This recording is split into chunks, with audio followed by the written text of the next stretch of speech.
The US runs massive secret campaigns of deception in multiple countries to cultivate hate towards the Chinese and towards other nations which are either competitors or on the adversaries list. Now, these covert ops cause incalculable amounts of harm to individuals, including significant numbers of deaths, and even Western media confirms the truth of that.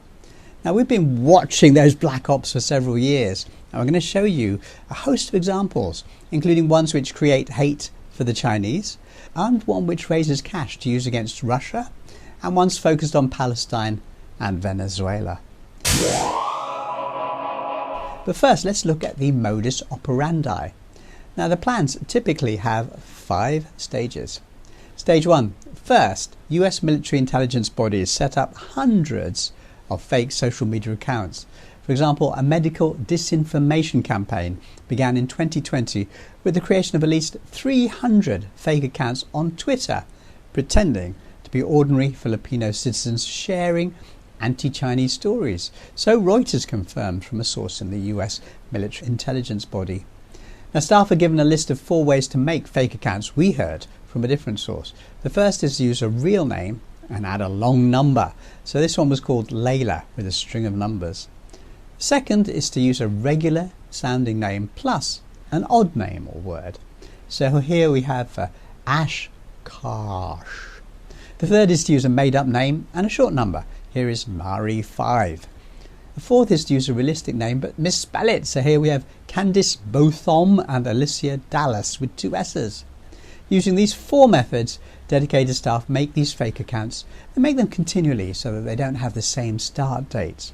And they're all stored in a database for use at any time. That's stage 1. Stage 2, the intelligence senior grade officers in the operation meet and choose a deceptive slogan to transmit. In the Philippines in 2020, they initially used China ang virus. That's a Tagalog phrase that basically says that China or Chinese are the virus. It's a really nasty allegation. Now, in a separate hate cultivation operation using the same system, they chose a pair of sentences. China has officially passed the death count of the Jew victims in the Holocaust, with Muslims in the concentration camps. And we are living with a huge genocide amongst us. Again, this is a very nasty allegation and completely false. Do you know how many confirmed victims there have been in Xinjiang? I made a very short video that gave the answer to that question, and here it is.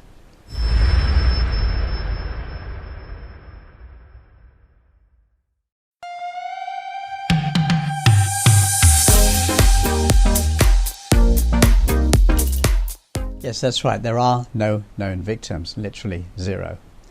Now, the third operation I want to mention here is not focused on China. It was focused on creating a false impression that taxpayers were delighted that their money was being spent on US weapons to be used against the Russians.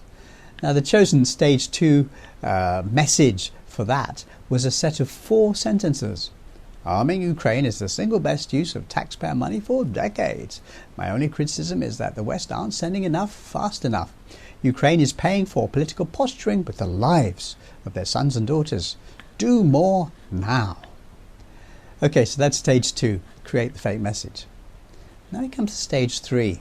So stage 3, staff wait for a launch date from senior agents, and when they get the go-ahead, they have a sort of cascade system. They have a long list of platforms, and they send out a number of the messages every day on each platform. So they use X.com, Facebook, Threads, Instagram, TikTok, YouTube, 9gag. Recently, they've been using Chinese social media too. Now, here's an example of the medical disinformation posts. It warns people against using the Sinovac vaccine.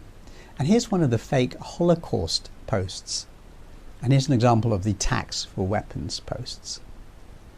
Now we come to stage 4. After the campaigns are up and running, they review the campaign and then decide on ways to step it up. With the medical disinformation campaign, they changed the key sentence and relaunched it in several other countries, including countries in Southeast Asia, in Central Asia, and in countries in the Middle East or West Asia. So Reuters reported. Now, by that stage, the fake story will have made the crossover to mainstream journalists. That's stage 5. And the mainstream journalists knowingly or unwittingly spread it further. Here's an example. The headline of this Reuters story says that a person died on a trial for the Chinese vaccine. This makes the vaccine sound deadly and will put people off taking it. But if you read the small print of the same article, it reveals that the person who died took a placebo. The ones who took the Chinese vaccine recovered. By that stage, the disinformation has been seen by millions of people. It's no longer possible to calculate how much harm has been done or how many deaths have occurred. The Philippines, where the US military intelligence's covert anti-Sinovac campaign started, had a higher death count than any other nation in the region. Now, China, where Sinovac was widely used, had one of the lowest death counts in the region. And that's true whether you use Chinese government figures, which are probably underestimates, or Western media figures, which are probably overestimates. Either way, you get the same results. Now, turning to the fake genocide campaign, at stage 4 they made the campaign global, with the fake news being attached to Asian-sounding names and Western-sounding names. Here are some examples. And then, of course, it jumped to the mainstream media as well. Most of the military staff, it seems, couldn't be bothered to rewrite the thoughts very much. So you can see the sentences are identical, very similar.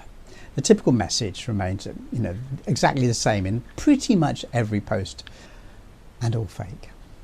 With the anti-Russia campaign, the campaign to pretend that the public wanted their tax dollars spent on US weapons for Ukraine, staff decided to not bother with rewriting the key lines. They just used the exact same text for every post. To differentiate them, staff pretended that each came from a different nationality. So we see one from Germany, one from Japan, one from Australia, and so on. Now, this was a bit of a risk since the posts were quite long and the wording clearly showed that they'd been written by a native English speaker. So they did little things like putting, tiny flags in the posts. British citizen, I want to say that Army Ukraine is the single best use of taxpayer money. As a German citizen, I want to say that arming Ukraine is the single best use of taxpayer money. Italian citizen, I want to say that arming Ukraine is the single best use of taxpayer money. As a taxpayer in Japan, I want to say that arming Ukraine is the... With a French citizen, I want to say that arming Ukraine is the single best use of taxpayer money. As an American citizen, I want to say that arming Ukraine is the single best use of taxpayer money. As an Australian citizen, I want to say that arming Ukraine is the single best... Now, none of this is really secret, but it doesn't get written about. Reuters said, a senior Defense Department official acknowledged the US military engaged in secret propaganda to disparage China's vaccine in the developing world, but the official declined to provide details. Fine. What about all the other campaigns that use the same system?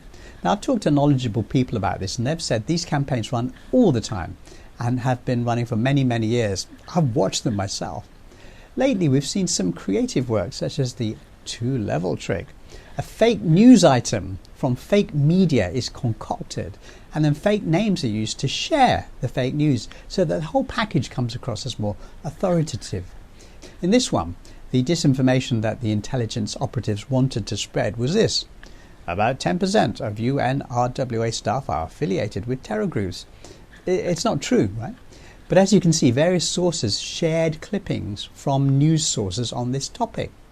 A UK academic named Mark Owen Jones looked at two of these news sources and discovered that they didn't seem to be real media outlets. Both were hosted on the same web server and both were created in November 2023. Jones said he had discovered hundreds of sock puppets. They were spread over X.com, Threads, Facebook and Instagram. Now, that campaign was clearly designed to create trouble for the UN workers trying to feed the starving in Gaza. I want to mention Venezuela as well. The US has been wanting a puppet leader in that country for many years, so always instructs its tame media to report that the election was rigged and the selected US puppet actually won. Just take a look at these social media posts. What do you notice? Yes, the names are all different, but the texts are all identical. Now, this next point came as a bit of a surprise to me. China's own social media is also being infiltrated. I heard this from popular commentator Shanghai Panda. He reported that there were at least 4,000 fake video clips in which voices say that they've just returned from working in Israel. and have a tale to tell that differs from one that's being reported, i.e. the one about the genocide of the people in Gaza. What can you do about any of this? Now, all this is devious and sneaky, but it's more than that. It creates widespread hate, and it literally causes people to die, right? It kills people. Where's the justice? The bad guys here are the US and the UK, and as we've seen repeatedly, these people are above international law. There will be no justice. All we can do is remain vigilant. So don't believe what you read. Think for yourself. Research things for yourself. Stay smart. Stay skeptical. Stay hopeful. Peace.